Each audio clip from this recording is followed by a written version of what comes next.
ለሚዲያ ፍጆታ እንዲሆን እንግዲህ የአካባቢው ህብረተሰብ ቀኛዝማች ብሎኛል። ቤተክርስቲያን በኮረናን ብላኛለች። በመንግስት ቤት 100 አለቃ ደርሻለሁ። እናንተ ስተሩኝ ነው አቶ ነው። በየትኛው እንደሚመቻችሁ እናንተ ወሰዱት። በአቶ በልሽ አቶ ትእዛዙ ልበል። ሙሉ ስም ሙሉ አቶ ትእዛዙ ኮሬ። የኃላፊነት ባለቤት ኃላፊነት ዮዳቪስና መስራችና ባለቤት። እሺ እናመሰግናለን። እንግዲህ ይሄኛውን ብራንች ከፍታችሁ የተወሰኑ ጊዜያት ተቆጥሯል። ካሉት 2 ብራንቾች ምን የተጨማሪ ነገር ይዛችኋል? እሱ አንደኛው ጥያቄ ነው። ሁለተኛ ደግሞ አሁን ኢትዮጵያ የምታስተናግዳቸው አንድ የክላይሜት ኮንፈረንስ አለ። ትላልቅ እንትኖችም አሉ፣ እንግዶች ይመጣሉ። ከዛ አኳያ እንግዶቻችንን እዚህ ለማስተናገድ የተለየ ዝግጅት አላችሁ የሚለው? በመጀመሪያ ካሉት ቅርንጫፎቻችን ትልቁና ከፍተኛው ብለን የምንጠራው ይሄ አሁን ያለንበት ነው።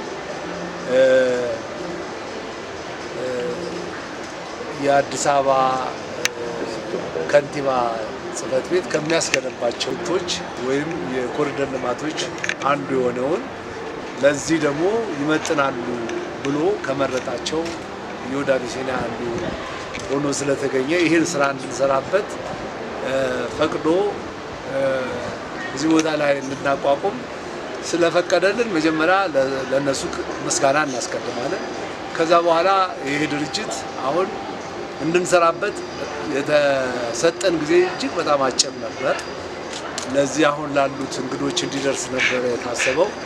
በተባለው ጊዜ አድርሰናል። 33 ቀን ነው የፈጀብን ይህን ቦታ ለመገንባት።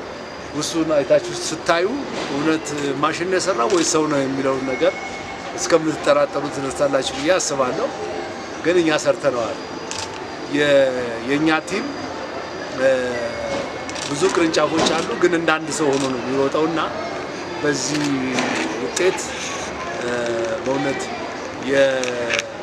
የወከለንን እንድንሰራ የፈቀደልንን ሌሎችን ህብረተሰብ በማስደሰት የሰራነው ስራ ውጤታማ ነበርና እዚህ ቦታ ለተባለው ጊዜ ለተባለው ዓላማ አሳክተን እዚህ ደረጃ ላይ ደርሰናል። ስለዚህ አንደኛው ጥያቄ መልሼ ከሆነ ከሌላው ምን ይለያል የሚለው በጣም በስፋቱ በይዘቱ በአይነቱ ትልቅ ነውና ይሄ በአንድ ጊዜ ከ1500 ሰው በላይ ማስተናገድ የሚችል ትልቅ አዳራሽ ነው ማለት ይቻላል። ምን ያህል ካሬ ነው? ስፋቱ ብዙ ነው፣ ግን ውስጡ ከ1200 ካሬ ሜትር በላይ ነው ቤቱ ያረፈበት ብቻ። እሱ በአሃዝ ለመግለጽ ገና ስራው ስላልተጠናቀቀ በጣም ከፍተኛ ወጪ ወጥቶበታል። እስካሁን ድረስ ከ80 ሚሊዮን ብር በላይ ወጥቶበታል። ገና ይቀራል፣ ጨምራለን። ለቦታ የሚመጡ ነገሮች ገና የሚቀሩ ብዙ ነገሮች አሉ። እነሱን መንገድ ላይ እያሟላለን ማለት ነው።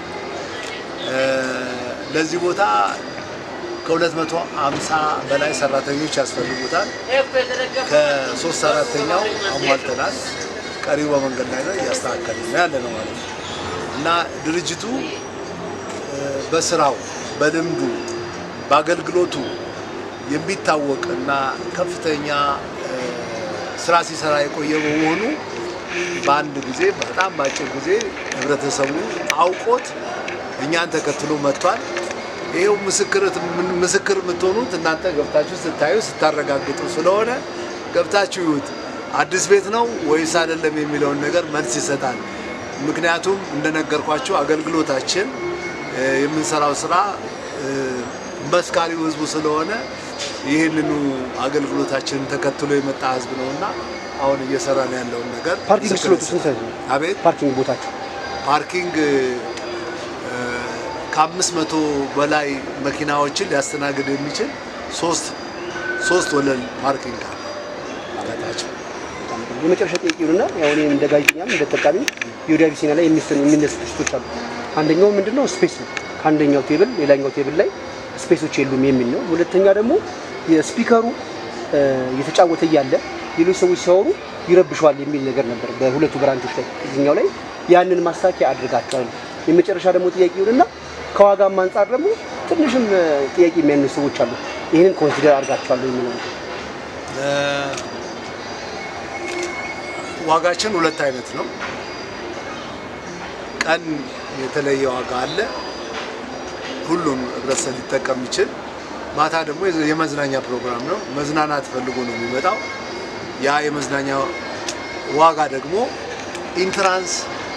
ኢንትራንስ ፊ የለንም፣ አናስከፍልም። ስለዚህ ከፍተኛ ክፍያ የሚከፈላቸው መድረክ ላይ የሚጫወቱ ተጫዋቾች አሉ። የእነሱን ዋጋ ታስቦ ነው የማታ ዋጋ ለየት ይላል የሚለው። ስለዚህ በዚህ ነው የምታስቡት ሁልጊዜ ካልኩሌት የምታደርጉት። ቀን ተጠቃሚ የቢሮ ሰራተኛ ነው፣ የተለያየ ሰው ነው፣ መጥቶ ይስተናገዳል፣ በተመጣጣኝ ዋጋ ይጠቀማል። ማታ ግን ለመዝናናት ስለሚመጣ እንግዶች ይዞ ስለሚመጣ አሁን በነገርኩ መጠን እሱ ይሄ ነው። የተለየ የተጋነነ ነገር የምናደርገው ነገር የለም። ብዙ ቦታ የምታዩት እንደዚህ አይነት መድረክ ላይ ጨዋታ የሚጫወቱበት ኢንትራንስ መግቢያ ክፍያ ይጠየቃል። እኛ ይሄን አንጠይቅ እና በዚህ ላይ መጠነኛ ጭማሪ አድርገን የማታው ዋጋ የተለየ ነው የምናደርገው እንጂ የተጋነነ ነገር የለውም። ሌላው የመጨናነቅ የተባለው ነገር ይሄኛው የመጨናነቅ ነገር ይቀንሳል ብለን ነው የምናስበው። ማለትም ሰፊ ቦታ ስለሆነ አሁን ቀደም ብለው የነበርንበት ቦሌ ጠበብ ይላል። ለምንድን ነው ሞላ ብለን ብንል ሰው ደስተኛ አይደለም፣ እንጠብቃለን ብሎ ነው የሚመጣው። አንዳንዶቹ ተሳስተው ልክ የስግብግብነት ስሜት ያደረብን እስከሚመስል ድረስ የሚጠረጥሩን አሉ። ሞላ እባካችሁ ጠብቁ ወይም ቦታ የለንም ብለን ስንላቸው ቆይተን ጠብቀንም ቢሆን እንስተናገዳለን ብለው ነው የሚሉት እንጂ እኛ ሰው በሰው ላይ ደርበን ለማስተናገድም ፍላጎትም የለንም። ግን ሰዎቹ ከፍላጎታቸው አንጻር ጠብቆ ይመጣሉ።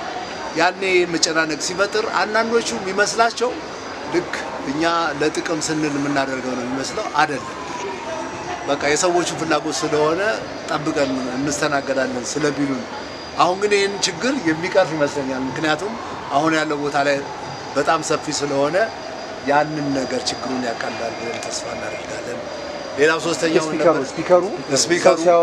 ስፒከሩ እስካሁን ድረስ የነበሩ ስፒከሮች እንደተባለው ችግር አለባቸው። ይሄ ግን ለቦታው የሚመጥነው ስፒከር ተጠንቶ በዚህ በባለሙያዎች ተጠንቶ አልደረሰልንም። ለአሁኑ መንገድ ላይ ነው ያለው፣ እየመጣ ነው። እስከዛ ድረስ ግን ለቤቱ በሚመጥንና በተሻለ መልኩ ለተወሰነ ጊዜ አሁን በሚሰሙት መልክ ይሆናል። የሚረብሽም ከሆነ ይቅርታ እንጠይቃለን። አሁን ባለው መልክም ጥሩ ነው ከተባለ አንዳንድ ጊዜ ባዶ ሲሆን የመጮህ ስሜት ስለሚኖርበት ልክ የማስተጋባት ችግር ያለ በሚመስል መልኩ ይረብሻል ሰው። ይሄ ችግር ግን አሁን በአጭር ጊዜ ውስጥ ይቃለላል። ኦን ወይ መንገድ ላይ ነው ያለው እና በቅርብ ጊዜ መጥቶ የምታዩት የምትሰሙት ከመጣችሁም ደግሞ የምታረጋግጡ ይሆናል ብለን እናስባለን። አልጥቂም ጨምርሻለሁ። ከባህል ውዝዋዜ ጋር በተገናኘ ትንሽ ናቹራል ሴንሱን አንዳንድ ያጣል። ለምሳሌ ጂንስ የለበሱ ሰዎችን የማስደነስ ነገር አለና ለምሳሌ ፈንዲቃ ከሳንዲስ ያለው ስንሄድ ጀስት ገጠር ያለውን ከለር ነው ምን ያለው። ከዛ ሳኳያ ይሄኛውን ኦሪጂናሉን የገጠር ባህል እንትን ከዛ ሳኳያ ለበዛ ያይዘው ቤቱ ምን አይነት ሴቶች አሉ ባህሉን ቅርሱን የመጠበቁ ነገርና ምንድናቸው የሚታየው እነዚህ ነገሮች ከአውሮፓ መስራታ ከኢትዮጵያ ይነስም ይብዛም እዚህ ቤት የምታዩት ነገር ኢትዮጵያዊነትን የሚገልጽ ነው። እዛ ጋር ብትሄዱ የኢትዮጵያን ታሪክ የማያውቅም እንዲያውቅ ያላወቀም እንዲያውቅ ለማድረግ በዓለም ደረጃ የታወቁ ቅርሶቻችንን እዛ ለኢትዮጵያንም ውጭ ለሚመጡ ሰዎችን ለማስተዋወቅ ጥረት አድርገናል። ከዚህ ውጭ ደግሞ አልፎ ተተኪዎች ደግሞ እንዲያውቁት የኢትዮጵያ ባህል፣ ታሪክ፣ ቅርስ እንወቅ፣ እንጠብቅ፣ እናክብር። አንድ ምሳሌ ብናገር እኛ የመስቀልን በዩኔስኮ እንዲመዘገብ አሻራ ካሳረፉት ውስጥ አንዱ ነን። ስለዚህ የመስቀልን በዓል እናከብራለን ሁሌ። ልክ ሌሎቹም እንደዚህ እንዲከበሩ እንፈልጋለን። የኛ ማሳወቅና ማሳየት ነው። ከዛ ውጪ አቅም የለንም ለመሄድ። ነገር ግን የኢትዮጵያን ታሪክ፣ ባህል፣ ቅርስ እንወቅ፣ እንጠብቅ፣ እናክብር። ሶልጋን እዚህ ጋር እዩት መፈክራችን። በተሻለ መጠን ደግሞ ብርቅዬ አዕዋፋትና እንስሳትን በኢትዮጵያ ብቻ የሚታወቁት እነሱን ለማስተዋወቅ ጥረት እናደርጋለን፣ እናስተዋውቃለን። በየቦታ እዩት ከመድረክ ጀምሮ። የኛ አሁን ይሄ ማን ነበረ መስራት የነበረበት? ቱሪዝም ነው፣ የባህልና ቱሪዝም ወይም የሚመለከታቸው ይህን ድርጅት ነው። እኛ ግን ከዛም ባሻገር አልፈን ከንግዱም ውስጥ ወጣ ብለን ሀገራችን፣ ባህላችን፣ ታሪካችን፣ ቅርሳችን፣ ቋንቋችንን፣ ምግባችንን፣ ጭፈራችንን እያስተዋወቅን ልብስ ለተባለው ደግሞ ልብስ የኛ አይታችሁ እንደሆነ በተቻለ መጠን ብሔሮችን የሚወክል ልብስ አለባበስ እንሞክራለን እዚህ ጋር ለማሳየት። በጂንስ ወጥቶ የሚዘፍን ሰው ግን ጂንስ ስለለበስ አትዘፍንም ብለን ጎትተን አናዋርደው። ከዛ ላይ ወጥቶ ይጫወታል፣ ያደርጋል። የኛ ተወዛዋዦች ግን ባህሉን ጠብቀው ነው። የውራጌኛ ቢሆን ውራጌ ነው፣ የኦሮምኛ ቢሆን የኦሮምኛ ልብስ ነው፣ የአማርኛ ቢሆን የአማርኛ ነው። ሌሎችም ልክ እንደ ባህላቸው አለባበስ ያንን ነገር ነው መድረክ ላይ ለመግለጽ እየሞከርን ያለን። ከዚህ የሚጎለው ነገር ካለ ማስተካከያ እንቀበላለን፣ እናርማለን። የምትሰጡትን አስተያየት ለእኛ ግባት ነው፣ አንፈራም። እንደዚህ ነው ብላችሁ ብትነግሩን እናስተካከል፣ እናርማለን ማለት ነው። ይበቃኛል። አመሰግናለሁ።